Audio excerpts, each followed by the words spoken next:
های جمهوریوی راهنمای جامعه خانه امید تاجیکان دنیا. ما تاجیکستانی آزاد و صاحب اختیار.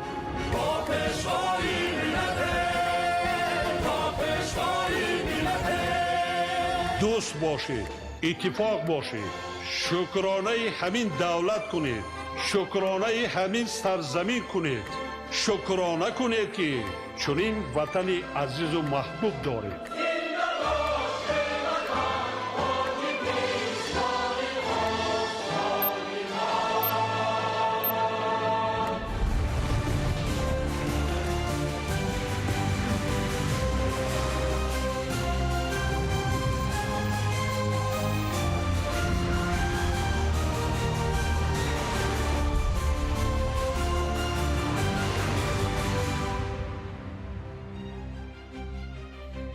ассалому алайкум бинандаҳои гиромӣ. барномаи иттилоотии ахборро манзури шумо мегардонем. дар студия бо шумо ёр муҳаммад самадзода ва мадина назарзода. таваҷҷӯҳ намоед ба сархати гузоришҳо. созандагӣ авҷ мегирад, инфраструктур нав мешавад, роҳҳо ҳамвор, хизматрасонӣ беҳтар. ҳар бахш рушд дорад, қадамҳои устувор ба сӯи фардои обод. мусобиқаи бо нуфузи душанбе Grand Slam 2026 бо шукӯҳу ҳаяҷон баргузор мегардад. қавитарин варзишгарон барои пирӯзӣ ва ифтихор рақобат мекунанд. ин майдони қувват, маҳорати олӣ ва иродаи шикастнопазир аст. истифодаи самараноки замин асоси рушд. бо кишти оқилона, обёрии дуруст ва ҳифзи захираҳо ҳар ваҷаб замин ба манфиати мардум хизмат мекунад. замини обод, зиндагии фаровон. озмуни ҷумҳуриявии Тоҷикистон ватани азизи ман бо шукӯҳ баргузор мегардад. ин чорабинӣ майдони кашфи истеъдодҳо ва арҷгузорӣ ба санъату фарҳанги миллӣ мебошад. муҳаббат ба ватан дар ин ҷо бо ҳунар муаррифӣ мешавад. шарҳи ин ва дигар хабарҳо дар нашри муфассали барномаи иттилоотии ахбор. иқтисоди рақамӣ яке аз омилҳои муҳими баландбардоштани самаранокии тиҷорат ва сатҳи зиндагии мардум ба ҳисоб меравад. фармони президенти ҷумҳурии Тоҷикистон дар бораи танзими музди меҳнат ва пардохти иловапулиҳо ба музди меҳнати кормандони соҳаи технологияҳои иттилоотию коммуникатсионӣ ба рушди устувори иқтисоди рақамӣ ва баландбардоштани самаранокии идоракунии давлатӣ заминаи боэътимод мегузорад. ҳикматулло назарзода мавзӯъро шарҳ медиҳад. дар шароити муосир ки рақамикунонӣ ва рушди технологияҳои иттилоотию коммуникатсионӣ ба яке аз омилҳои калидии пешрафти иқтисодӣ табдил ёфтааст, ҷумҳурии Тоҷикистон низ ин самтро ҳамчун афзалият муайян кардааст. фармони президенти ҷумҳурии Тоҷикистон дар бораи танзими музди меҳнат ва пардохти иловапулиҳо ба музди меҳнати кормандони соҳаи технологияҳои иттилоотию коммуникатсионӣ бо мақсади фароҳам овардани механизми ягона, шаффоф ва ҳавасмандкунандаи пардохти музди меҳнат барои мутахассисони соҳаи технологияҳои иттилоотию коммуникатсионӣ қабул гардидааст, ки ҳадафи он фароҳам овардани механизми шаффоф, ҳавасмандкунанда ва рақобатпазир мебошад. муҳимтарин навоварии фармони зикршуда баландбардоштани назарраси музди меҳнат ва вобаста намудани он ба сатҳи тахассус мебошад. музди меҳнати кормандони соҳаи технологияҳои иттилоотии коммуникатсионӣ дар мақомоти ҳокимият ва идораи давлатӣ. музди меҳнати мутахассиси он аз 2141 сомонӣ ба 4841 сомонӣ. музди меҳнати кормандони соҳаи технологияҳои иттилоотии коммуникатсионӣ дар мақомоти ҳокимият ва идораи давлатӣ. музди меҳнати мутахассиси он аз 2141 сомонӣ ба 4841 сомонӣ. сармутахассис аз 3197 сомонӣ то 7228 сомонӣ ва сардори шуъба бошад аз 4301 сомонӣ то 9724 сомонӣ зиёд мегарданд. طبق بند 4 نظامنامه مذکور کارمندان ساحه تکنولوژی اطلاعاتی و کمیونیکاسیونی همچون مزد معاش زمینوی یعنی سر کرده از 5000 سومانی متخصص تا 26000 سومانی معین کرده شده است. البته این مزد معاش وظیفوی می باشد که بر آن علاوه دیگر علاوه پول جمع کرده می شود. مثلا طبق بند 8 نظامنامه مذکور آورده شده است از روی تجربه کاری کارمند. مثلا از 1 تا 5 سال باشد اگر 10%، از 10 تا 15 سال 20%، از 15 تا 20 25% و زیاده از 20 سال 30% ilova ба маоши заминавӣ зам карда мешавад. ҳамзамон дар ташкилотҳои давлатии тахассусии соҳаи технологияҳои иттилоотию коммуникатсионӣ музди меҳнат барои мутахассисони соҳавӣ метавонад аз 13 000 сомонӣ оғоз гардида, барои роҳбарони зинаи болоӣ бо назардошти доштани сертификатҳои касбӣ ва собиқаи корӣ дар ин соҳа то 28 600 сомонӣ расад. фармони мазкур инчунин музди меҳнати омӯзгоронеро ки аз фанҳои технологияҳои иттилоотию коммуникатсионӣ дарс медиҳанд ба таври назаррас зиёд намуда, барои баландбардоштани сифати таълим ва ҷалби мутахассисони баландихтисос ба соҳаи маориф заминаи мусоид фароҳам меорад. фармони мазкур инчунин музди меҳнати омӯзгороне ки аз фани технологияи иттилоотӣ ва коммуникатсионӣ дарс медиҳанд ба таври назаррас зиёд намуда, барои рушди соҳаи маориф ва ҷалби мутахассисони баландихтисос заминаи мусоид фароҳам меорад. дар маҷмӯъ татбиқи чунин тадбирҳо барои рушди устувори иқтисоди рақамӣ ва баландбардоштани самаранокии идоракунии давлатӣ заминаи боэътимод мегузорад. пойтахти тоҷикистон шаҳри душанбе ба яке аз марказҳои муҳими варзиши байналмилалӣ табдил ёфтааст. имрӯз дар қасри теннис ва маҷмӯаи варзишҳои обӣ мусобиқаи байналмилалии ҷудо душанбе гранд слам 2026 оғоз гардид. дар ин чорабинӣ сатҳи баланд беҳтарин варзишгарони ҷаҳон ҷамъ омада барои ба даст овардани унвонҳои ифтихорӣ байни ҳам рақобат менамоянд. мусобиқаи мазкур бо иштироки васеъи дӯстдорони варзиш баргузор гардида, мақоми Тоҷикистонро дар арсаи варзиши ҷаҳонӣ боз ҳам таҳким мебахшад. ҳамкорони мо аз ҷараёни баргузории ин мусобиқаи бонуфус гузориш медиҳанд. имрӯз дар пойтахти ҷумҳурии Тоҷикистон шаҳри зебои Душанбе дар қасри теннис ва маҷмӯаи варзишҳои обии пойтахт севимин мусобиқаи байналмилалӣ оид ба кушини тарзи дудо тосқулои бузург 2026 баргузор гардид. дар мусобиқа 240 нафар варзишгар ки 142 мард ва 98 зонро ташкил мекунад, аз 34 мамлакати ҷаҳон намояндагӣ доранд. дар мусобиқа чандин ҳазор мухлисон аз бештари шаҳру ноҳияи мамлакат ташриф оварда аз варзишгарони Тоҷикистон дастгирӣ мекунанд. дар рӯзи якуми мусобиқа варзишгарон аз рӯи 5 вазн байни мардон дар вазнҳои 60-66 кг ва байни бонувон дар вазнҳои 48, 52 ва 57 кг озмоиҳо баргузор гардиданд. дар вазни то 60 кг байни мардон Лоиқ Қутбиддинов нисбат ба дигар варзишгарони тоҷик дар ин вазн ҳунари хуб нишон дода, Қутбиддинов дар даври якум озод буд. дар даври дуюми мусобиқа бар варзишгари Муғулистон суҳбат бо Масурен ғалаба карда ба даври навбатӣ роҳ хат гирифт, вале дар сабқати асосӣ барои ба финал баромадан аз варзишгари рус Аюб Белиев мағлуб шуда ба сабқати тасолобахш рафт. Лоиқ Қутбиддинов дар сабқат барои медали биринҷӣ бар Мекси Меррин аз Фаронса ғалаба карда баландаи медали биринҷи грандслами Душанбе гардид.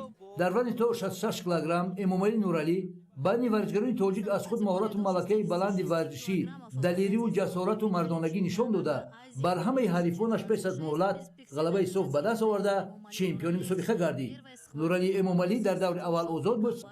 дар роҳ ба финал бар Дилшодбек Баротови 28 сола аз ҷумҳурии Ӯзбекистон дар 4 дақиқа бо имтиёзи Вазари ғалаба карда ба даври сеюм роҳ хат гирифт. дар даври чорякфиналӣ Эмомалӣ Нуралӣ бо имтиёзи Вазари Ислом Раҳимовро аз ҷумҳурии Озарбойҷон шикаст дода аз гурӯҳаш баромад. сипас дар сабқати асосӣ барои ба финал баромадан бар варзишгари рус Ковес Немецкий бо имтиёзи Вазари пеш аз муҳлат ғалаба карда ба финал баромад. дар сабқати финалӣ варзишгари тоҷик бо Азизбек Ортихов аз ҷумҳурии Ӯзбекистон вориди рақобат шуданд. Эмомалӣ Нуралӣ аз худ маҳорати баланди техникию тактикӣ, ҷасорату мардонагӣ нишон дода, ба қулаи баландтарини варзиши ҷаҳон роҳ ёфта, ғалабаи соф ба даст оварда чемпиони Тосқулои бузурги Душанбе 2026 гардид. ба шарофати ин натиҷаи ӯ суруди миллӣ садо дода парчами давлатии ҷумҳурии Тоҷикистон парафшон гардид.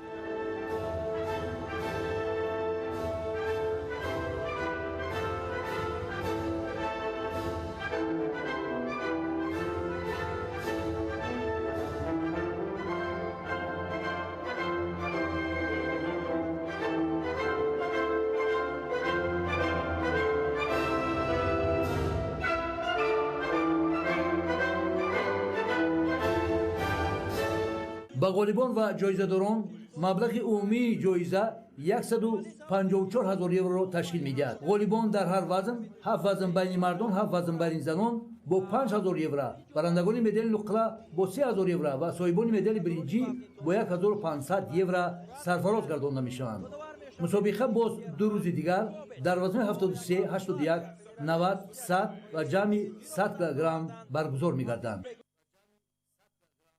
дар ноҳияи восеб ба истиқболи ҷашни 35-солагии истиқлоли давлатӣ бинои иловагии таълимӣ ва майдончаи варзишӣ ба истифода дода шуд. тадбирандешиҳои масъулони ноҳия ба беҳтар шудани сатҳу сифати таълим, бартарафсозии мушкилоти норасоии ҷойи нишаст, ҷалби ҷавонон ба машқу тамрин ва тарғиби тарзи ҳаёти солим мусоидат хоҳад кард. шаҳри бештар дар гузориши ҳамкорони мо. пойдории истиқлоли давлатӣ ва суботу оромии меҳан ба таҳкиму тақвияти худшиносиву худогоҳии миллии шаҳрвандон ва суръати раванди корҳои созандагӣ дар ноҳияи восе замина гузошт. бо бунёду навсозии иншооти таъиноти мухталиф, хусусан иншооти соҳаи иҷтимоӣ, шароити зиндагии сокинон ва таҳсили хонандагони муассисаҳои таълимии ноҳия марҳила ба марҳила беҳтар мегардад. дар доираи истиқболи сазовор аз ҷашни шоистаи миллат 35-солагии истиқлоли давлатӣ дар назди муассисаи таҳсилоти миёнаи умумии рақами 17 ҷамъияти деҳоти гулистони ноҳияи восе бинои иловагии дошёнаи таълимӣ ба истифода супорида шуд. дар расми ифтитоҳ роҳбарияти мақомоти иҷроияи ҳокимияти давлатии вилояти хатлон ва масъулони ноҳияи восе иштирок намуда ба ташаббускорон ҷиҳати саҳмгузорӣ дар татбиқи сиёсати созандаву бунёдкоронаи ҳукумати ҷумҳурии тоҷикистон изҳори қаноатмандӣ карданд. иттилоъ дода шуд ки бинои навбунёд аз 8 синфхонаи муҷаҳҳаз бо аёниятҳои хониш иборат буда 200 нафар хонанда дар як баст ба таҳсил фаро гирифта мешаванд. ин иқдоми созандаро соҳибкорони маҳаллӣ рӯи кор гирифта ҳадаф рафъи мушкилоти норасоии ҷойи нишасти муҳассилин ва дар шароити хубу замони муосир ба таҳсил фаро гирифтани онҳо арзёбӣ карда мешавад. муассисаи таҳсилоти миёнаи умумии рақами 17 аз соли 1960 инҷониб фаъолият намуда бо ҳамасола зиёд гардидани шумораи аҳолии норасоии ҷойи нишасти хонандагон ба миён омад. дар ҳамин рӯз соҳибкорон ва аҳолии заҳматқарини деҳаи гулистони ҷамъияти деҳоти гулистон ба корҳои роҳсозии ин рӯсто оғоз бахшиданд. бо роҳандозии иқдому tashabbusҳои созандаи давлату ҳукумати мамлакат, мақомоти иҷроияи ҳокимияти давлатӣ саҳми бевоситаи соҳибкорону шахсони эҳсонкор ва аҳолии заҳматқарин таи солҳои охир вазъи роҳҳои аҳамияти маҳаллидоштаи ноҳияи восе беҳтару хубтар шуда истодааст. феълан тадбири мунфаршнамоӣ дар деҳаи гулистон бо истифода аз техникаву механизмҳои роҳсозӣ ҷараён дорад. дар заминаи корҳои ободонию созандагӣ инчунин зебову назарабо гардонидани намои зоирӣ ва беҳтар намудани инфраструктураи маҳал ба нақша гирифта шудааст ки айни замон корҳо мароми тоза касб намудааст. бахшида ба ҷашни 35-солагии истиқлолияти давлатии ҷумҳурии тоҷикистон дар ҷамоати деҳоти гулистон дар деҳаи гулистон соҳибкорон тасмим гирифтанд ки 4 километр роҳҳои маҳаллиро мунфарш намоянд. бо ҷонибдорӣ аз сиёсати созандаву бунёдкоронаи ҳукумати ҷумҳурии тоҷикистон, оилаи сайдализодаҳо сокинони деҳаи кӯчабоғи ҷамъияти деҳоти худоё раҷабов майдончаи варзишӣ бунёд намуданд ки дар вазъияти тантанавӣ мавриди истифода қарор дода шуд. иншооти варзишӣ дар ин рӯсто барои бозии футбол пешбинӣ гардида дорои беҳтарин шароит барои ин намуди бозӣ мебошад. майдончаи хурди бозии футбол дар ноҳияи восе бо тарҳи зебову замонавӣ ва ҷавобгӯ ба талаботи сохтмонӣ бунёд карда шуда дар он 14 таҷҳизоти хурду бузурги равшанидеҳӣ насб карда шуданд. бо ҷонибдории сиёсати пешвои муаззами миллат муҳтарам эмомали раҳнум мо иқдом гирифтем ки ба истиқлоли 35-солагии ҷашни истиқлолияти давлатии ҷумҳурии тоҷикистон иншооти варзишӣ сохта ба истифода диҳем. мақсади мо ҷалби ҷавонон ба машқу тамрин мебошад. воқеан соҳибкорони меҳандӯсту сокинони қавииродаи ноҳияи восе пайваста аз худ ташаббус нишон дода дар ободию зебогии диёр саҳмгузорӣ менамоянд. вусъати бесобиқаи корҳои ободонию созандагӣ бахусус бунёд ва таъмиру навсозии биноҳои таълимӣ, варзишӣ ва роҳҳои маҳаллӣ дар ҳудуди ҷамъияти деҳоти гулистон ва худоё раҷабов ба хотири сазовор пешвоз гирифтани ҷашни 35-солагии истиқлоли давлатӣ арзёбӣ шуда, ташаббускорон азм доранд ки дар роҳи расидан ба ҳадафу ниятҳои неку созанда саҳми арзандаи хешро гузоранд. анвар шоҳ сайдализода, сайҳомиди шариф, ноҳияи восе, ахбор. дар ноҳияи роштқалъаи бадахшони кӯҳӣ ба ифтихори таҷлили сазовор аз ҷашни 35-солагии истиқлоли давлатӣ корҳои ободониву созандагӣ бо маром идома доранд. дар ин замина ҳамкорони мо аз рафти корҳои сохтмонӣ дар яке аз иншооти муҳими ҷашнӣ парки технологӣ ки дар маркази ноҳия бунёд мегардад гузориш омода карданд. таваҷҷӯҳ намоед.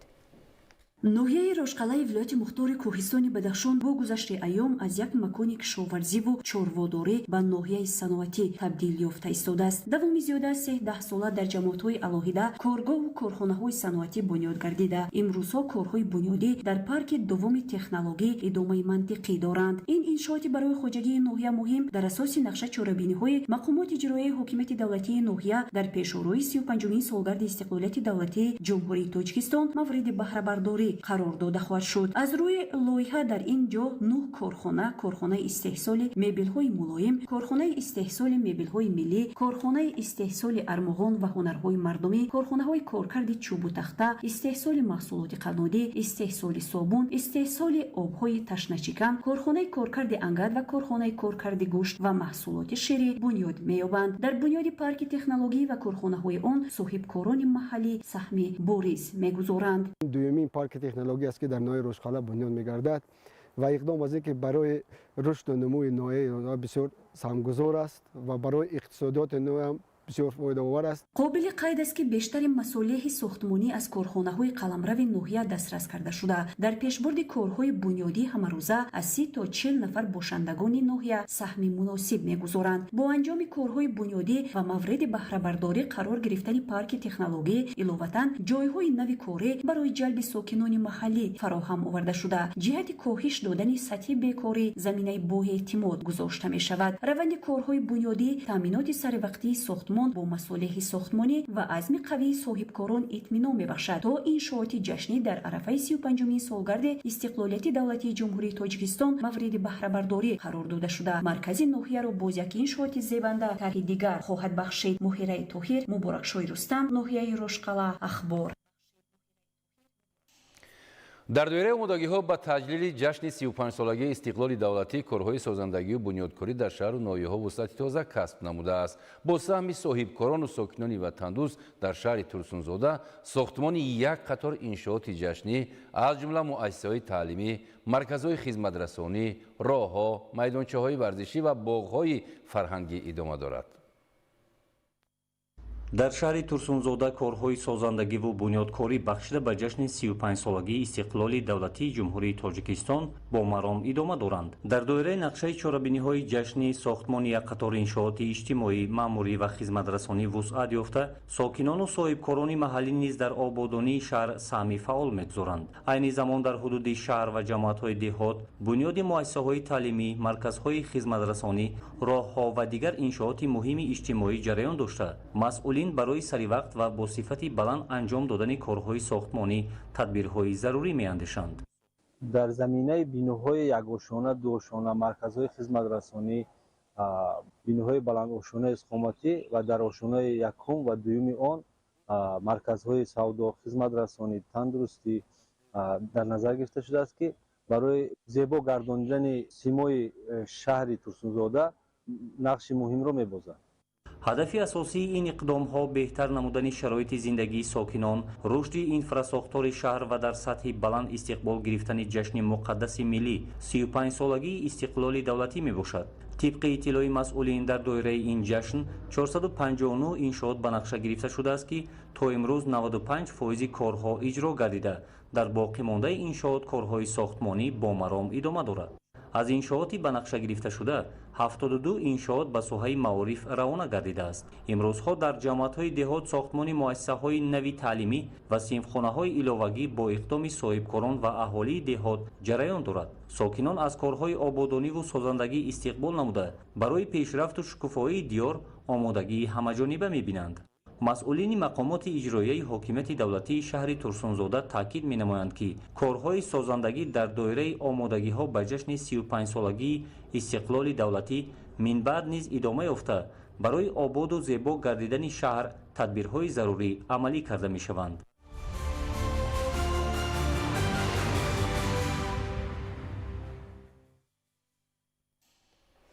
35 соли истиқлоли давлатӣ бо дастовардҳои пурифтихор дар зарфи соҳибистиқлоли тамоми бахшҳо бо муваффақиятҳо ноил гардида низоми мукаммали фаъолият баҳри таҳкими осоишу таъмини зиндагии шоистаи мардум муҳайё гардид, аз ҷумла дар соҳаи прокуратура.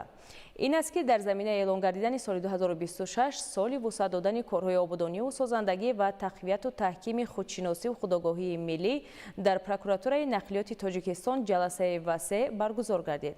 гузориш дар ин хусус. соли 2026 соли вусъат додани корҳои ободониву созандагӣ ва тақвияту таҳкими худшиносиву худогоҳии миллӣ ба ифтихори ҷашни муқаддас ва бузурги миллӣ 35-солагии истиқлоли давлатӣ ки дастовардҳои беназирро соҳиб аст нақшаҳои нави фаъолият роҳандозӣ мешаванд. инак дар заминаи ҳамоиш дар прокуратураи нақлиёти Тоҷикистон ки бо иштироки коршиносон аҳлизиё ва мутахассисони собиқадорони соҳа баргузор гардид аз натиҷаҳо ва нишондиҳандаҳои баланди рушд ёдовар шуда дар заминаи ҳадафҳои нав амалӣ кардани нақшаҳои мушаххаси пешрафт зарур дониста шуд.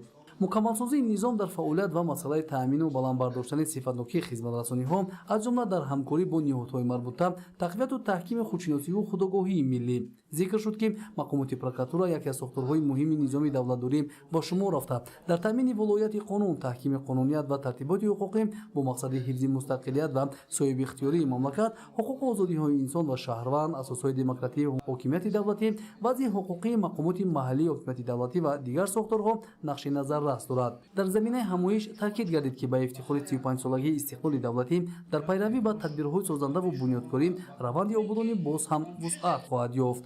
дар шароити буҳрону нооромиҳое ки дар ҷаҳони имрӯза мушоҳида мегардад ҳифзи истиқлолу озодӣ заҳмат ба хотири пешрафти давлат ва ободии ватан вазифаи аввалин дараҷа маҳсуб меёбад. ин аст ки бо рӯҳияи баланди миллӣ шукргузориву ифтихор аз соҳибватаниву соҳибдавлатӣ ва фарҳангу тамаддуни бой барои боз ҳам ободу пешрафта гардониндани Тоҷикистони соҳибистиқлол тадбирҳои судманд амалӣ мегарданд. дар умум самтҳои асосии фаъолияти прокуратура бо назардошти манфиатҳои миллӣ ҳифзи арзишҳои истиқлолият вазъи қонуният ва тартиботи ҳуқуқӣ дар мамлакат мушаххас таҳлил гардиданд. ҳамин тариқ аснои ҷаласа дар прокуратураи нақлиёти Тоҷикистон ки бо иштироки мутахассисон баргузор гардид муҳимтарин мавзӯъҳои соҳавӣ бо масъалагузории дақиқ муҳокима шуд. сатҳи баланди омодагии касбӣ донишу таҷриба ва дар ин замина таҳкиму тақвият бахшидани қобилияти мудофиавии кишвар аз ташкили пайвастаи машқҳои ҳарбӣ ва омӯзиши таҷрибаҳои пешқадам вобастагии амиқ дорад.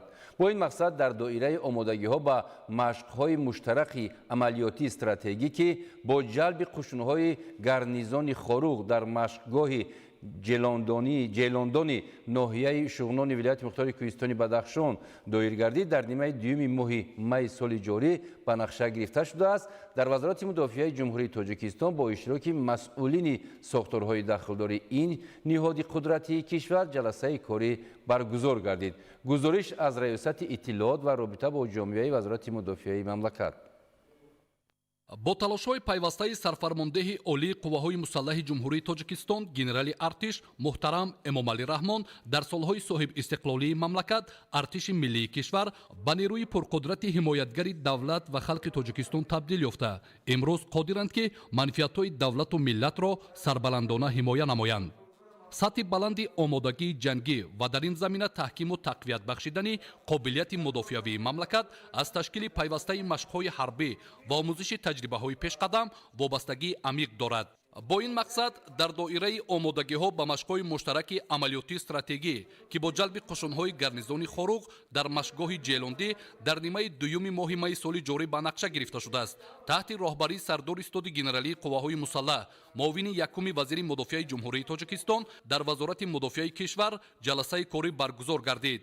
дар ҷаласа масъулини раёсату шӯъбаҳои дахлдори дастгоҳи марказии вазорат стоди генералӣ ва дигар шахсони масъули ин ниҳоди қудратии кишвар иштирок намуда мавзӯъ ва матлаби баргузории тамринҳои навбатиро муҳокима намуданд. маврид ба зикр аст ки машқҳои мазкур дар ҳудуди вилояти мухтори кӯҳистони Бадахшон дар асоси дастуру супоришҳои президенти ҷумҳурии Тоҷикистон пешвои миллат муҳтарам Эмомалӣ Раҳмон ташкилу ба роҳ монда шуда он дар 4 марҳила роҳандозӣ мегардад. даври ниҳоии размоишҳои муштараки низомӣ бошад бо баргузории машқҳои батальёнии тактикӣ бо тирпарронии ҷангӣ аз техникаву воситаҳои гуногуни ҳарбӣ дар машқгоҳи ҷелондӣ доир хоҳад шуд. ҳамзамон дар доираи машқҳои мазкур як қатор чорабиниҳо вобаста ба омодагии сафарбарӣ ташкили мудофиаи ҳудудӣ ва ҳамкориву ҳамоҳангии ҳамаи сохторҳои идоракунии маҳаллӣ баргузор карда шуда бо раисони шаҳру ноҳияҳо ва масъулини сохторҳои қудратӣ дар шаҳру ноҳияҳои вилояти мухтори кӯҳистони Бадахшон ҷамъомади амалиёти сафарбарӣ низ баргузор мегардад.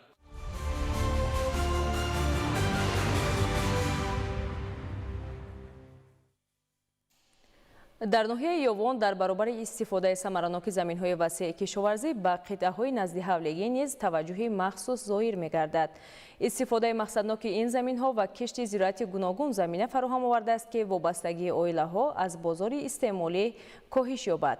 عین زمان زراعت کشتگردیده به مرحله پخته‌رسی رسیده در روزهای نزدیک جمع‌آوری حاصل آغاز خواهد شد. حکمت الله نظرزاده گزارش می‌دهد. مساحت کشتی زمینی نزد حولگی ساکن دهه بستان دهاتی گلسرا یوسفوای ناحیه یوون حسن عبدالکریمزاده 0.10 یک زمین است. از مساحت خرد گرفتن حاصل بیش با او میسر گردیده است که درآمدناکی را در برابر تامین عائله با محصولات خودی با بیشتر از 30,000 سومانی رساند. کارتوشکا و پیاز، کرم و سیرپیاز و دیگر سبزیجات بروقتی در گرمخانه نزد حولگی در کشتی اساسی پرورش یافته تکرارا با جای عوض‌کنی زراعت‌ها اساساً لوبیادانگی‌ها را کشت می‌کند. از این حساب سطح زندگیش بهتر و از حساب کار در زمین خود را بردم حس می‌کند. از حاصل سال قبلی تا حال استفاده برده با حاصل امساله خوشبین است. اساساً ما نوری‌های ارگانیک را بسیار استفاده می‌کنیم. این نوری ارگانیک تمام الیمنت‌های غذایی داره. موافق تب چاروا داریم. حرف کردگی خام همین درآمد عمومیمون از زیاده از 30,000 است که همین ما زمین در تمام سال زمستان تابستان استفاده می‌کنیم. در ناحیه یوون در برابر کشتی وسیع با استفاده زمین‌های نزد حولگی توجه خاصه ظاهر کرده می شود. فعلا مساحت زمین‌های نزد حولگی که در ناحیه 6455 گکتار را تشکیل می‌دهد کشت گذرانده شده در مرحله جمع‌آوری است. مساحت زمین‌های نزد حولگی در ناحیه یوون به حالت 1 январи سال 2026 همگی 6455 گکتار، از این آبی 3376 گکتار. زمین‌های نزد حولگی و عموماً تمام امکانیت برای استحصال محصولات کشاورزی در ناحیه یوون به طور نمونوی استفاده کرده می شود. تشکیل گرمخانه‌ها در زمین‌های نزد حولگی از امکان اساسی برای استحصال محصولات بروقتی و گرفتن نه کمتر از 3 حاصل از یک قطعه محسوب می‌یابد. توسط مکمل شدن تجربه در استفاده زمین وابستگی عائله‌ها از بازار استعمالی کم گردیده است. امروز استفاده مقصدناک زمین نزد حولگی و ذخیره محصولات برای تیرماه و زمستان در هر یک عائله به یک عمل حتمی و معمولی تبدیل یافته است. زمینان خود را ثمراناک استفاده برده از یک زمین 2-3 حاصل به دست میارند، هم احتیاجات خود و هم احتیاجات بازار را تامین میکنند و این چونین آن ذخیره که اون مبلغ به دست میارند به کارهای آبادی محل سهمگذاری مینمایند. از همین درآمدی که به دست میارد هم خانه در خودش را آباد میکند، هم فرزندانش را میخواناند. ساکنان ناحیه یوون از ذخیره و امکانیت‌های موجوده پیش از همه زمین و آب ثمراناک استفاده کرده منتظم حجم استحصال محصولات غذایی را زیاد نموده ایستادند و در برابر این در اساس دستور و راهنمایی‌های پرزیدنت جمهوری تاجیکستان پیشوای ملت محترم امامعلی رحمان با مسئله صرفه و سرشته‌کاری نهایت جدی مناسبت نموده ایستادند. زیاد شدن حجم استحصال محصولات در بخش خانوادگی‌ها از سهم بزرگ کشاورزان ناحیه در روند رسیدن به یکی از هدف‌های استراتژی حفظ امنیت عضوگواری کشور شهادت می‌دهد. در شهر کنیبادام جهتی از خودکنی زمین‌های بیکار خوابیده و به گردش کشاورزی وارد نمودن آنها تدبیرهای مشخص عملی کرده می‌شوند.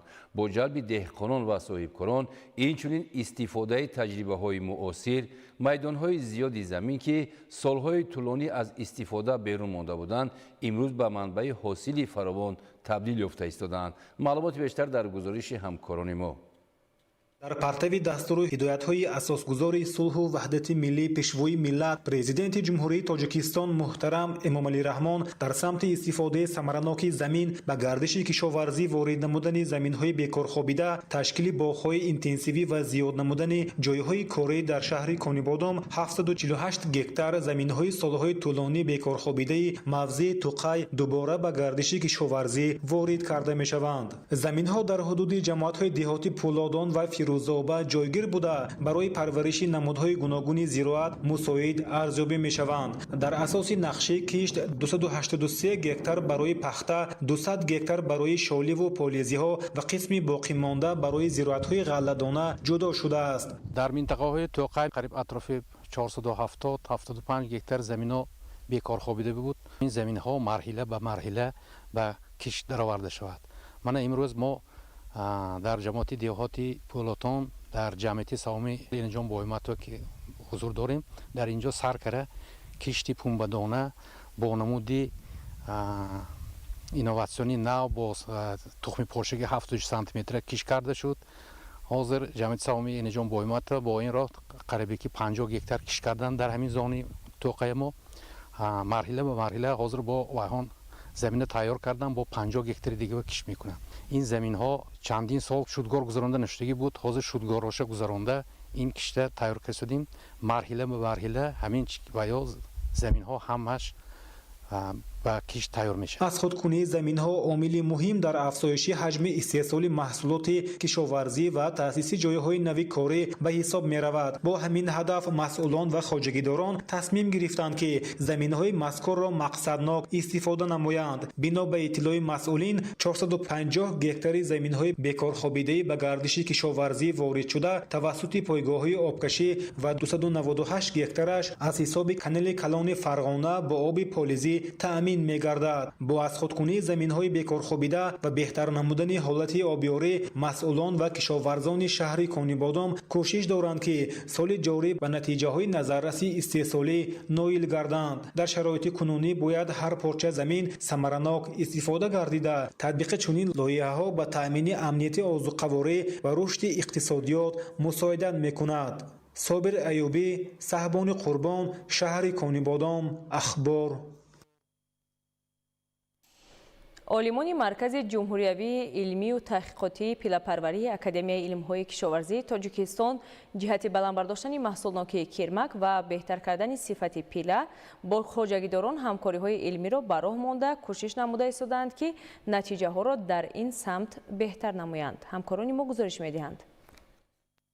гузарондани таҷрибаҳои илмӣ бо маводҳои селексионии кирмаки пила аз рӯи таҷрибаҳо ва мушоҳидаҳои олимон муайян карда шуд ки кирмакҳои маводҳои селексионӣ айни замон дар синҳои сеюм, чорум ва панҷум қарор доранд. кирмакҳо аллакай ба хӯриш оғоз гардида ба синни се хоб карда ва ба синни чорум рафта истодаанд ки ин хело дар ҳолати хуби физиологӣ ва парвариши бениҳоят хуб қарор доранд. гуфтан зарур аст ки тавсеяи олимон дар мавриди парвариши кирмаки пилла ин пеш аз ҳама риояи талаботҳои агротехникии парвариши он зарур аст ва дар синҳои хурд яъне якум, дуюм, сеюм кирмакҳо ба талаботи хосаи парвариш ниёз доранд, чунки зеро дар ин маврид аллакай 75% ғизои кирмакро қариб ки истеъмол мекунанд ва бинобар ин зарур аст ки барои дар оянда боз ҳам ривоҷ додани ва таъмин кардани афзоиши кирмак, нигоҳ доштани ҳолати физиологии онҳо пеш аз ҳама ин риояи талаботҳои агротехникиро ба роҳ мондан зарур аст. гуфтан зарур аст ки барои ин пеш аз ҳама нигоҳ доштани намнокӣ ва ҳарорати парваришгоҳ риоя кардан зарур аст. аз ҷониби кормандони маркази ҷумҳуриявии илмию тадқиқотии пилапарварӣ ҳар рӯз нишондиҳандаҳои биологиву истеҳсолии оилаҳои шаҷараҳои селексионӣ зоту дурагаҳои кирмаки пилларо муайян карда дар дафтарҳои корӣ қайд намуда истодаанд. дар як рӯз аз 5 то 6 маротиба барқ метиҳем. 3-4 маротиба ҳарорати хонаро алиш карда мешавад. дар зарфҳои пластикӣ дар 4 тарафи пояҳои кат об гирифта мондем ки ягон мурча ё дигар ҳашарот баромада натавонад. ҷиҳати баланд бардоштани маҳсулнокии кирмакҳо ва беҳтар кардани сифати пилла риояи талаботҳои парваришро ба роҳ монда баргҳои тутро реза карда ба кирмакҳо дода истодаанд. оилаҳои кирмакҳо дар ҳолати хуби физиологӣ қарор дошта шароити дохили парваришгоҳи кирмак ба меъёри парвариш мутобиқ гардонида шудаанд. имсол кирмакпарварони ноҳияи дӯстӣ аз аввалинҳо шуда наздики 2 тонна пила истеҳсол намуданд. айни замон ҷамъоварии ин ашёи хоми ватанӣ дар хоҷагиҳои кирмакпарварии ноҳия бо маром идома дошта хоҷагидорон талош менамоянд ки ҳарчи зудтар нақшаи дурнаморо иҷро намоянд. шарҳи ҳамкорони мо дар ин хусус. дар ноҳияи дӯстӣ чун дигар бахшҳои кори хоҷагидорӣ сокинон ба рушди кирмакпарварӣ таваҷҷӯҳи хоса зоҳир менамоянд. Кирмакпарварӣ яке аз шуғулҳои деринаи мардуми тоҷик ба шумор рафта ба истеҳсоли ин ашёи хом ҳамасола дар мамлакат тадбирҳои зарурӣ андешида мешавад. фароҳам будани шароит дар ин самт сокинонро имкон медиҳад ки ҳамасола истеҳсоли пиларо афзун намоянд. айни замон маъракаи пиласупорӣ дар ноҳияи дӯстӣ оғоз шуда ҳамарӯза кирмакпарварон маҳсули дастранҷашонро ба нуқтаи қабул ворид менамоянд. Кирмакпарварони ноҳия бо истифода аз имкониятҳои мавҷуда ва обу ҳавои мусоид дар миқёси вилояти Хатлон аввалин шуда супоридани пиларо ба нуқтаҳои қабул шурӯъ намуданд. Пилаҳои аввалина мо қабул кардем, бурдем дар вилоят 1 тонну қариб 200 кило супоридем. Ман ҳозир бо омодагӣ пила дар инҷа қабуле ки мо кардем, ина мошин бо қариб пур шудааст. Қариб ки 1 тонну 400 кило дига инҷа мешавад. خلاصه حاضر ما اینا در دو سری جواب 2 تن زیادتر پلاس 2.5 تن پلاس زیادتر استحصال کردیم. اینک هفته دوم است که خوجگیداران از گرد و اطراف ناحیه پیله استحصال نمودهشان را به نقطه قبول آورده تا امروز از 1.5 تا 2 تن پیله را جمع آوری و به نقطه های قبول سپردند. در ناحیه طبق نقشه زیاده از 600 قطعه تخم کرمک به ساکنان دسترس گردیده. در نتیجه خوب به راه ماندن پرورش آن امروزها حاصل خوشصفت و دلخواه به دست آورده و کارخانه قبول جمعیت سهامی کشوده پیله تاجیک در ناحیه دوستی سپریده ایستادند. واسه نمایندگان تو زورها شنیدن نهالی تو در قطعی زورها آنها را برای خوردن کرمک اگر چند قدری که ما زیاد کنیم البته این با فایده کار است، با فایده همه زیاد کردن استحصال پیله در هر یک شهر ناحیه همه جمهوری بگردد. طور مسئولین اطلاع دادند همساله برای سری وقت و با صفت اجرا نمودن دورنمای استحصال پیله ساکنان با اشیا و لوازمات ضروری پرورش کرمک تامین کرده شده. دسترنج آنها با نرخ دلخواه پرداخت کرده می شود. همین است که ساکنان ناحیه برای رواج بخشیدن سمت کرمک پروری هوسمندی زیاد داشته با گرفتن حاصل بلند در تامین کارخانه های صنعتی با اشیاء خام سهمی مناسب میگذارند.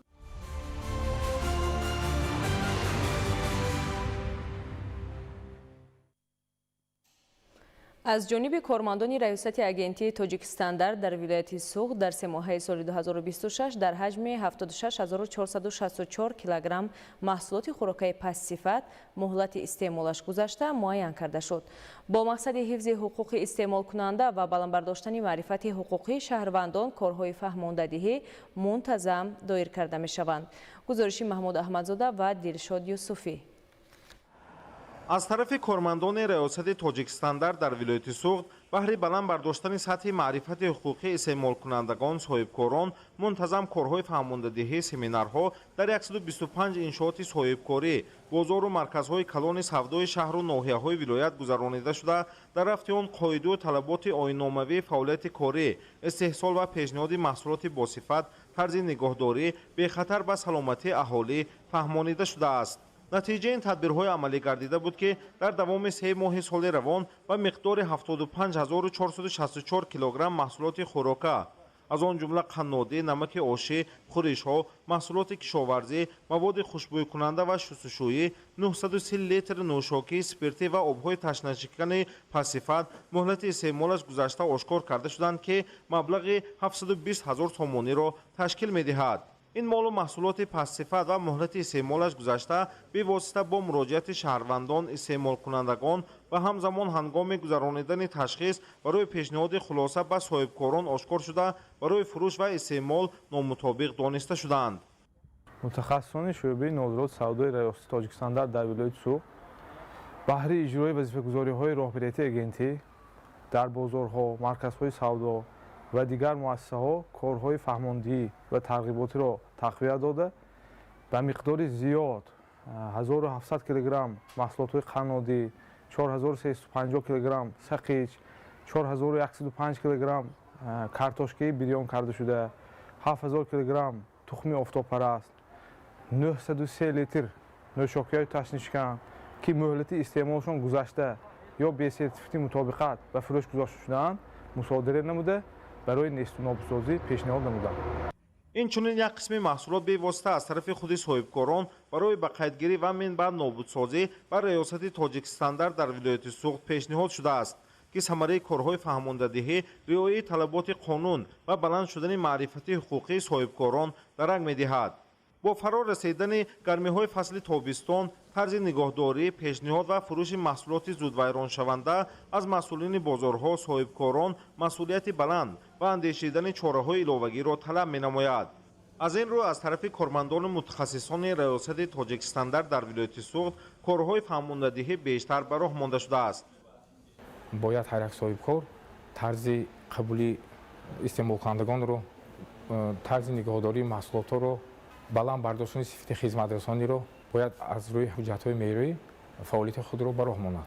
дар асоси талаботи қонуни ҷумҳурии Тоҷикистон дар бораи савдо ва хизматрасонии маишӣ бояд ҳар як фурӯшанда дар толори савдо бо либоси махсуси корӣ ва нишони сери синагӣ таъмин буда ва қоидаҳои савдоро риоя кунад. дар асоси вазифагузории протоколи ҷаласаи мушовирии агентии Тоҷикстандард аз тарафи мутахассисони шӯъбаи шаҳодатномадиҳии кору хизматрасонии риёсати Тоҷикистон дар вилояти Сух дар якчанд мағозаҳо ва марказҳои савдои шаҳру ноҳияҳои вилояти Сух корҳои фаҳмондиҳӣ оиди одоби муоширати фурӯшандагон соҳибкорон гузаронида шуд.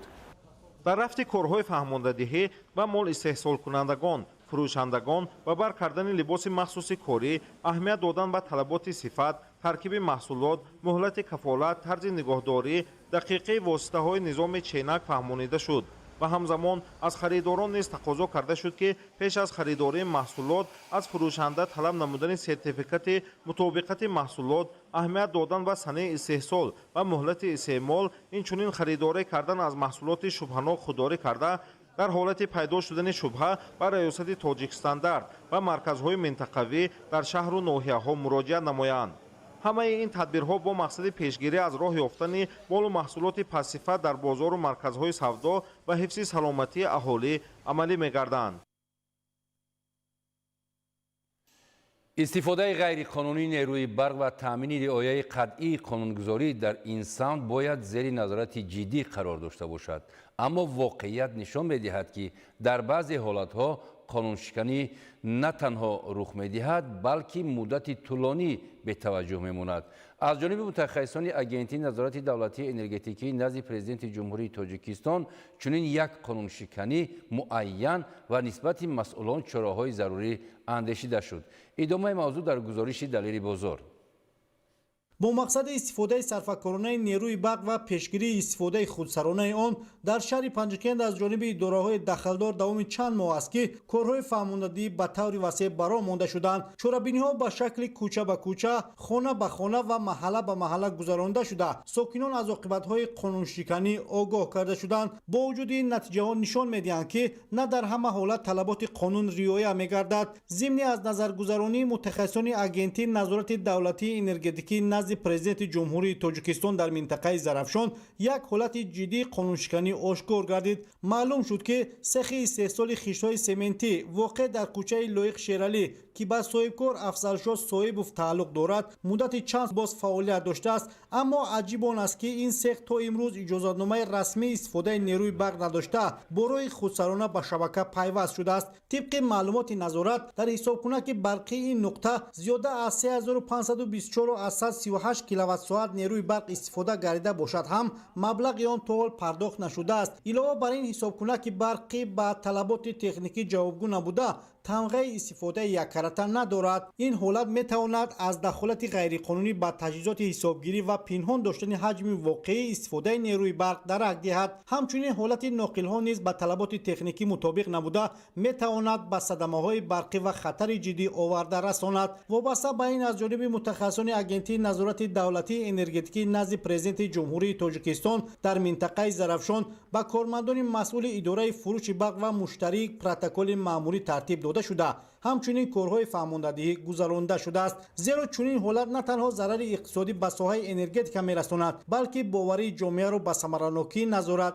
зери суол мебарад. кӯчшиносон баронанд ки барои пешгирии чунин қонуншиканиҳо танҳо корҳои фаҳмондадиҳӣ кофӣ набудааст. зарур аст ки назорат пурзур, масъулият мушаххас ва ҷавобгарӣ ногузир бошад. дар акси ҳол чунин ҳолатҳо метавонад ба як таҷрибаи хатарнок табдил ёбанд. мақсад аз пешниҳоди ин матлаб ҷалби таваҷҷӯҳи ҷиддии масъулон ба чунин қонуншиканиҳо ها و تقویت نظارت در این سهم میباشد، زیرا استفاده غیرقانونی نیروی برق نه تنها ویرانکنی قانون بلکه پایمال کردن حقوق دیگر استفاده برندگان ساحه نیز به حساب می رود. دلیل بازار، خیام جورزاده، شهر پنجکند، اخبار.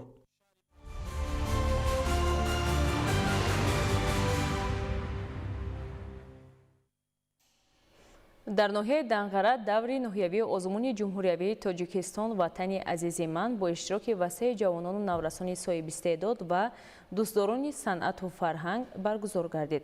گزارشی صلاح‌الدین نعمتزاده. дар ноҳияи данғара даври ноҳиявии озмуни ҷумҳуриявии тоҷикистон ватани азизи ман дар фазои тантанавӣ бо иштироки васеи ҷавонону наврасони соҳибистеъдод ва дӯстдорони санъату фарҳанг дар сатҳи баланди ташкилӣ баргузор гардид. дар ин чорабинии муҳими фарҳангӣ зиёда аз 200 нафар довталаб аз ҷамъиятҳои шаҳраку деҳот ва ташкилоту муассисаҳои ноҳия иштирок намуда маҳорати худро аз рӯи номинатсияҳои гуногун аз ҷумла рассомӣ, сарояндагӣ ва навозандагӣ манзури ҳайати ҳакамон гардониданд.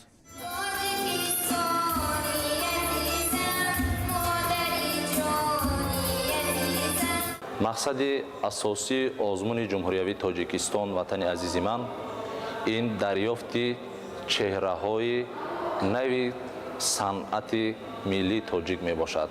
аз ҷумла санъати сарояндагӣ, навозандагӣ, бастакорӣ, санъати тасвирӣ, дизайни мӯд, дизайни дохили бино ва беруни бино. озмуни мазкур замина мегузорад барои рушди муассисаҳои соҳаи фарҳангӣ ва баланд бардоштани маънавияти фарҳангию таърихии миллат. ҳар як иштирокчӣ бо ҳисси баланди ватандӯстӣ, муҳаббат ба фарҳанги миллӣ ва маҳорату истеъдоди хоси худ баромад намуда таваҷҷӯҳи аҳли нишаст ва ҳайати доваронро ба худ ҷалб сохт. иштирокчиён бо иҷрои суруду оҳангҳои ватандӯстона, таронаҳои миллӣ ва навозиши асбобҳои мусиқии мардумӣ собит намуданд, ки санъати тоҷик дар миёни насли ҷавон ҷойгоҳи хоса дошта, онҳо барои идомаи анъанаҳои пурғановати фарҳанги миллӣ талош доранд. маврид ба зикр аст, ки таваҷҷӯҳи ҷавонон ба ин озмун бисёр хуб аст ва ҳар як иштирокчӣ аз худ маҳорати воло нишон дода истодааст, ки то ин ки рохат биёбад ба даври дуюми озмун ва аз тарафи ҳайати ҳакамон шаффофиёт ба инобат гирифта шуда ва беҳтаринҳо рохат меёбанд ба даври дуюм. маҳорати баланди касбӣ, омодагии ҷиддӣ ва ҳунари волои иштирокдорон нишон дод, ки ҷавонони ноҳияи данғара дорои қобилияти назаррас буда метавонанд дар сатҳҳои болоӣ низ ноҳияи худро бо сарбаландӣ муаррифӣ намоянд. ман дар асари пешниҳод намудаи худ зебогии диёрамонро тасвир намудам ва боварӣ дорам, ки сазовори ҷои намоён мегардам. ҳайати ҳакамон ба фаъолияти ҳар як довталаб ба таври шаффоф, одилона ва бо риояи талаботи низомнома баҳо дода беҳтаринҳоро барои иштирок дар даври вилоятии озмун муайян намуданд. дар натиҷа аз шумораи умумии иштирокчиён 51 нафар бо нишон додани маҳорати баланд ба даври вилоятӣ рохат гирифтанд. қобили зикр аст, ки озмуни ҷумҳуриявии тоҷикистон ватани азизи ман дар замони соҳибистиқлолии кишвар бо ташаббус ва дастгириҳои пайвастаи пешвои миллат муҳтарам Эмомалӣ Раҳмон роҳандозӣ гардида барои рушду нумӯи фарҳанг, санъат, эҳёи арзишҳои миллӣ ва дарёфти истеъдодҳои нав заминаи мусоид фароҳам овардааст. дар воқеъ роҳандозии чунин озмунҳои сатҳи ҷумҳуриявӣ дар баробари баланд бардоштани маърифати фарҳангии ҷомеа, инчунин барои такмили маҳорати касбӣ, рушди қобилияти эҷодӣ ва тарбияи ҷавонон дар рӯҳияи ватандӯстиву худшиносии миллӣ саҳми арзишманд мегузоранд. Салоҳиддин Неъматзода, Завқибек Абдурахмон, ноҳияи Данғара, Ахбор. бо мақсади таҳкими муносибатҳои дӯстона ва шиносоӣ аз мавзеъҳои таърихиву маконҳои сайёҳии мамлакат ҳамасола дар доираи моҳвораи рӯзи ҷавонони тоҷикистон фестивали дӯстии ҷавонон баргузор карда мешавад. ин навбат иштирокчиёни фестивал аз мавзеъҳои сайёҳии шаҳру ноҳияҳои минтақаи Кӯлоби вилояти Хатлон дидан карданд. дар корвони дӯстонаи фестивали дӯстии ҷавонон, ки дар вилояти Хатлон ҷараён ёфт, намояндагони кумитаи кор бо ҷавонон ва варзиши назди ҳукумати ҷумҳурии Тоҷикистон ва беш аз 100 нафар ҷавонони фаъол аз 68 шаҳру ноҳияҳои кишвар ба ҳам омада аз имкониятҳои васеъи сайёҳии кишвар, муассисаҳои фарҳангиву таърихӣ, табиати зебову раванди ободониву созандагиҳо, ки ба истиқболи ҷашни 35-солагии истиқлоли давлатӣ ҷараён доранд, дидан карданд. иштирокчиёни фестивал дар ноҳияи Мир Саид Али Ҳамадонӣ пас аз истиқболи гарму самимии сокинон ки бо табли шодиву хурсандӣ ва фараҳу нишоти ҳамагон доир гардид, ба тамошои маконҳои таърихӣ, манзараҳои зебои табиати ин гӯшаи диёр ва мавзеъҳои сайёҳии ноҳия ташриф оварданд. ҳадафи асосии баргузории фестивал боз ҳам устуворгардонидани робитаҳои дӯстонаи ҷавонони манотиқи гуногуни кишвар, баландбардоштани сатҳи маърифатнокӣ ва тақвият додани дарки эҳсоси ватандӯстонаи ин қишри ояндасозу нерӯи тавонои мамлакат мебошад. ҷавонон таассуроти хешро аз ҷараёни сафари дӯстона бо ифтихор баён доштанд. барои ман ҳамчун ҷавоне ки аз вилояти суғд ҳастам ба вилояти хатлон омадан ин худаш як орзу буд, дидан кардан ва воқеан ҳам як бор дигар ман дарк аз он кардам ки мо миллати тоҷик таърих ва фарҳанги бой дорем ва шукрона аз он мекунам ки насли истиқлолу сулҳу ваҳдатам пайравони пешвои миллатам. иштирокчиёни фестивал дар маҳфилҳои гуногуни фарҳангӣ, мулоқоту вохӯриҳои судманд бо сокинони маҳаллӣ ва дигар чорабиниҳои ватандӯстона ширкат намуданд. ҳамзамон аз ҷараёни корҳои ободониву созандагӣ дар ҳудуди ҷамоати деҳоти Заркӯ ки бо ташаббуси сокинону соҳибкорони маҳаллӣ масофаи 14,2 километр роҳҳои байни се деҳа мунфарш мегардад, аз раванди корҳои бунёдӣ шинос шуданд. изҳор гардид ки дар чунин иқдоми бунёдкорона ҷавонони фаъоли маҳаллӣ саҳми назаррас доранд. инчунин ба раванди фаъолияти истеҳсолии корхонаи саноатии ноҳия низ шинос шуда, доир ба рушди соҳа, таъсиси ҷойҳои нави корӣ ва афзоиши ҳаҷми маҳсулоти истеҳсолӣ маълумот гирифтанд. идомаи саёҳати ҷавонон дар қисмати кӯҳи намаки хоҷамумин ки манзараҳои зебову чашмаҳои мусаффо ва дигар мӯъҷизаҳои табиати нотакрор ба мушоҳида мерасанд, идома ёфт. наворгирӣ ва аксбардории ҷавонон аз ҳар лаҳзаи ҷолибу хотирмони саёҳат нишони пойдории дӯстиву рафоқат ва сулҳу ваҳдати комили ватан аст. мақсад аз ташкил ва баргузор намудани фестивали мазкур ин пеш аз ҳама ошноӣ пайдо намудани ҷавонон аз гӯшаву канорҳои кишвари азизамон ба ҳисоб меравад. фестивали имсолаи мо шурӯъ гардид аз шаҳру ноҳияҳои вилояти суғд ва ин дуюмин фестивал аст ки дар шаҳру ноҳияҳои вилояти хатлон қарор дорем. дар қисмати ибтидоии чорабинии фарҳангӣ ки дар доираи моҳвораи рӯзи ҷавонони тоҷикистон баргузор шуд, аз ҷониби сокинону кормандони касбу кори гуногун ҳамчун рамзи рушду пешрафт дастовардҳои тамоми соҳаҳо ба намоиш гузошта шуд. дар ҷараёни тамошои намоиш иштирокчиёни фестивалро намояндагони мақомоти иҷроияи ҳокимияти давлатии ноҳия ҳамроҳӣ намуда, бо дастовардҳои илмиву фарҳангӣ, кишоварзӣ, варзишӣ ва дигар соҳаҳо шинос гардида таъссуроти нек гирифтанд. оғози қисмати фарҳангӣ бо пешниҳоди маърузаҳо идома ёфт. зимни суханрониҳо доир ба таваҷҷӯҳи доимии ҳукумати кишвар нисбат ба дастгирии қишри ҷавонон ва иштироки фаъоли онҳо дар озмуну мусобиқаҳои сатҳи ҷумҳуриявию байналмилалӣ бо ифтихор андешаронӣ карда, муваффақияту комёбии ҷавононро дар тамоми соҳаҳо натиҷаи оромиву суботи пойдори ватан ва фароҳам омадани имкониятҳои беҳтари фаъолият ва таҳсил дар мамлакат унвон шуд. маҳфили фарҳангӣ бо пешниҳоди барномаи мукаммали таррезишуда ҳамчун армуғони дӯстона аз ҷониби ҳунармандони бахши фарҳанги ноҳия иборат аз суруду таронаҳои дилошуби ҷавонӣ тақдими иштирокдорон гардид. рақс моро муттаҳид менамояд. таҳти ҳамин унвон дар шаҳри душанбе фестивали байналмилалӣ доир гардид. лолаи баҳриддин тафсилоти бештар дорад. фестивали байналмилалии рақс моро муттаҳид менамояд. ин навбат ҳаятҳои ҳунарӣ аз тоҷикистон, арманистон, қазоқистон, озарбойҷон, қирғизистон, русия ва узбекистонро ба ҳам овард. фестивал бо мақсади таҳкиму густариши робитаҳои судманди фарҳангӣ бо кишварҳои хориҷ, табодули таҷриба ва дар ин замина муаррифии ҳарчи бештари санъату ҳунари миллӣ доир мегардад. масъули вазорати фарҳанги ҷумҳурии тоҷикистон зимни маросими ифтитоҳ иброз дошт ки фестивал бо мақсади ҳифз ва рушди анъанаҳои қадимии санъати рақс, мустаҳкам намудани риштаҳои дӯстӣ ва бародарии байни халқҳо тавассути санъати рақс, минбаъд васеъ намудани доираи ҳамкории эҷодӣ ва робитаҳои фарҳангӣ дар сатҳи байналмилалӣ доир мешавад. ин фестивали рақс ки имрӯз дар даврони 35 соли соҳиби истиқлолӣ мамлакат чандин маротиба аст ки дар ҷумҳурии тоҷикистон баргузор мегардад, риштаи дӯстӣ байни давлатҳоро дар самти фарҳанг, санъат, илм, маориф ва рақс боз ҳам пурзуртар мекунад ва ин як пуле ҳаст барои ҳамкориҳои минбаъдаи соҳаи фарҳанг ва рақс ва дар ин фестивал иштирокчиён метавонанд ки дӯстии якдигар байни давлатҳоро мустаҳкам кунанд. тазаккур дода шуд ки дар замони соҳиб истиқлолӣ ҳукумати ҷумҳурии тоҷикистон ба соҳаи фарҳанг таваҷҷӯҳи махсус зоҳир намуда пайваста барои рушди ин нави ҳунари асил тамоми кӯшишро ба харҷ медиҳад. имрӯз санъати рақси тоҷик бо тамоми унсурҳои миллӣ ба дили бинандагони дохилу хориҷи мамлакат роҳ ёфтаву маҳбуб гаштааст.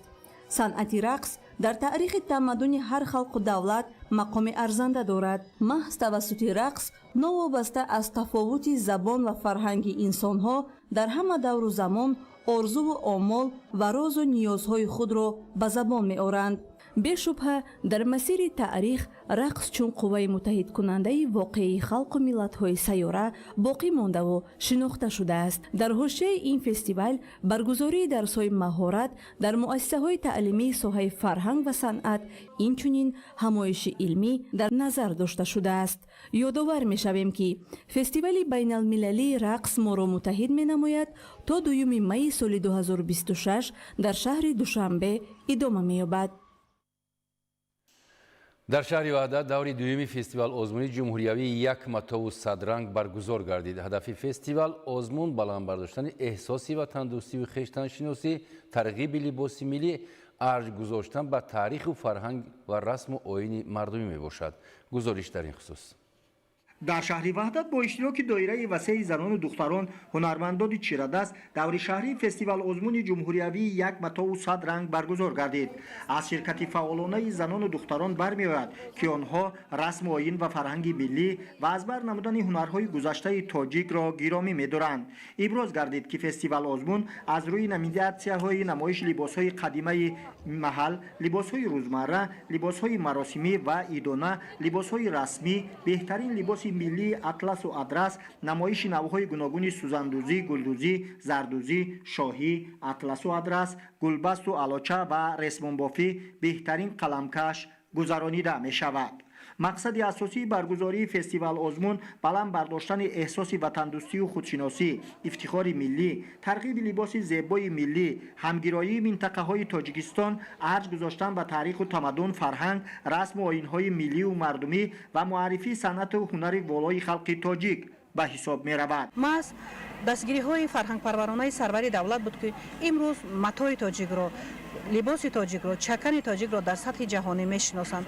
ҳар як тоҷики тоҷикистонӣ, алалхусус занони тоҷик бояд фахр аз он дошта бошем ки имрӯз чакани мо дар мероси ғайримоддии юнеско дастгирии ҳамаҷониба ёфт ва имрӯз чакани тоҷикро ҳамчун як мероси таърихию фарҳангии миллати тоҷик дар сатҳи ҷаҳонӣ мешиносанд. баландбардоштани мақому манзалати либоси миллӣ ва суръату сифати тоза бахшидан ба истеҳсоли матоъҳои гуногуни ватанӣ яке аз ҳадафҳои дигари фестивали мазкур мебошад. баргузории фестивал озмун яке аз тадбирҳои гиромидошти арзишҳои асили фарҳанги миллӣ буда ба тарғибу ташвиқи либоси миллӣ, баланд бардоштани эътибори нақшу нигор, сузандӯзию чакандӯзӣ, зардӯзӣ ва матоъҳои миллӣ, намоиш додани ҳунари волои тарроҳону ҳунармандони ватанӣ, пешгирӣ аз бегонапарастӣ ва тақлидкорӣ равона гардидааст. фестивал озмун имкон медиҳад ки паҳлӯҳои то ҳанӯз ба ҳамагон норавшани анъанаҳои миллӣ, ҳунари волои чакандӯзӣ ин ё он маҳал, санъати асили гулдӯзӣ, сузандӯзӣ, тоқидӯзӣ ва навъҳои гуногуни нақшу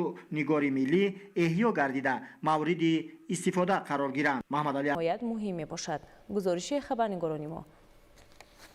бо мақсади баланд бардоштани сатҳи омодагии хонандагон, кормандони ташкилоту муассисаҳо ва дигар қишрҳои ҷомеа ба ҳолатҳои фавқулода, инчунин тақвияти донишҳои онҳо дар самти мудофиаи шаҳрвандӣ дар муассисаи таҳсилоти миёнаи умумии рақами 22 шаҳри Истаравшан рӯзи мудофиаи граждании намунавӣ ва ягона баргузор гардид. дар чорабинии мазкур намояндагони мақомоти иҷроияи ҳокимияти давлатӣ, сохторҳои марбута, омӯзгорон, хонандагон ва кормандони муассиса фаъолона иштирок намуданд. иштирокдорон нахуст аз рафти ташкили дарсҳои кушоди тарбиявӣ дар мавриди рафтор ҳангоми заминларза, омадани селу ярч, сӯхтор ва ғарқшавӣ боздид намуда, ба сатҳи омодабошӣ ва дарки дурусти хонандагон дар ҳолатҳои фавқулода баҳои баланд доданд. ҳамчунин тарзи истифодаи воситаҳои аввалияи ҳифзи инфиродӣ ва расонидани ёрии аввалияи тиббӣ ба зарардидагон ба таври амалӣ омӯзонда шуд. муҳассилини ҳамаи зинаҳои таҳсил пас аз шунидани садои бонки хатари эҳтимолӣ тибқи талаботи ҳолатҳои фавқулода ва мудофиаи шаҳрвандӣ бо ҳисси масъулият, бо шуурона ва эҳтиёткорона амал намуда, тамоми ҳаракатҳоро зуд худ мунтазам ва бе мамоният ба иҷро расониданд. Сипас аъзои гурӯҳҳои махсус алоқа, разведкаю иктишофӣ,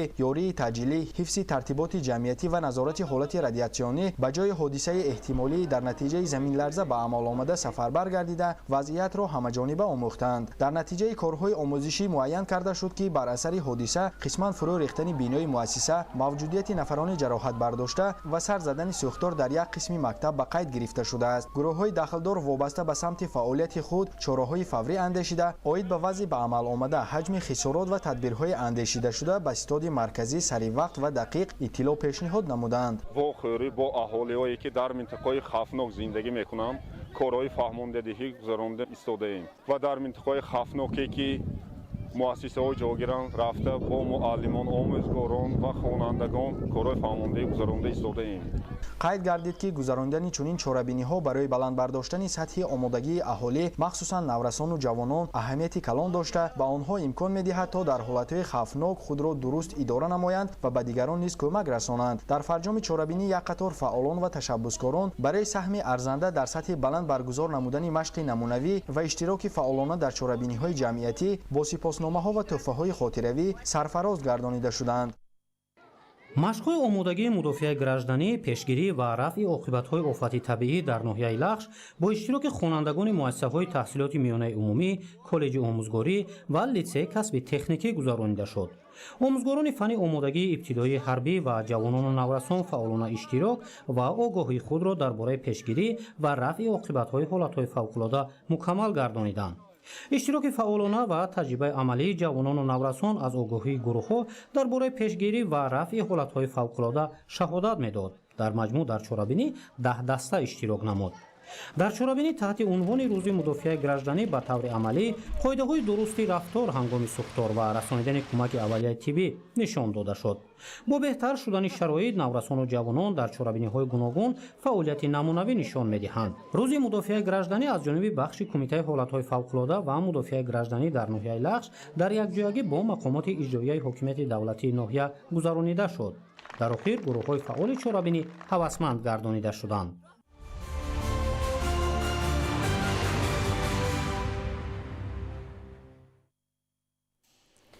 бинандаҳои гиромӣ, ин буд нашри муфассали барномаи иттилооти ахбор. саломат бошед.